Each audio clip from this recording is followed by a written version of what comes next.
మొన్ననే కాళేశ్వరం ప్రాజెక్టు తెలంగాణకు కల్పతరు అని స్పష్టంగా రాష్ట్ర ప్రజలందరికీ అర్థమయ్యే విధంగా పీపీటీ ప్రజెంటేషన్ కూడా ఇవ్వడం జరిగింది. సరే, రాజకీయ దురుద్దేశంతో కాంగ్రెస్ పార్టీ ఈ కమిషన్ ఏర్పాటు చేసిన న్యాయ వ్యవస్థ మీద, రాజ్యాంగం మీద పూర్తి గౌరవము, విశ్వాసం ఉన్నటువంటి పార్టీ బీఆర్ఎస్ పార్టీ.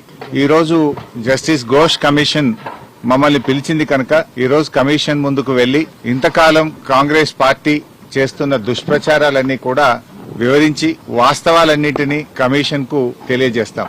సో మా దగ్గర ఉన్నటువంటి పూర్తి సమాచారం, అన్ని విషయాలను కూడా కమిషన్ దృష్టికి తీసుకువెళ్తాం. గత కొంతకాలంగా కొంతమంది వ్యక్తులు, కొన్ని పార్టీలు వాళ్ళు ఉద్దేశపూర్వకంగా బీఆర్ఎస్ పార్టీ మీద రాజకీయ కక్షతో బురద జల్లేటువంటి ప్రయత్నం చేస్తా ఉన్నారు. వాస్తవానికి ఒక ప్రభుత్వం విద్వేషంతో కాదు ఆలోచించాల్సింది, వివేకంతో ఆలోచించాలి, విజ్ఞత ప్రదర్శించాలి. కానీ నేడు కాంగ్రెస్ ప్రభుత్వం విద్వేషంతో, రాజకీయ దురుద్దేశంతో మా మీద బురద జల్లాలని ఇలా రాష్ట్రానికి అన్యాయం చేస్తున్నారు. ముఖ్యంగా రైతులకు అన్యాయం చేసే ప్రయత్నం చేస్తా ఉన్నారు. నేను ఒకటే కోరుతా ఉన్నా, విజ్ఞత ప్రదర్శించండి, వివేకంతో ఆలోచించండి.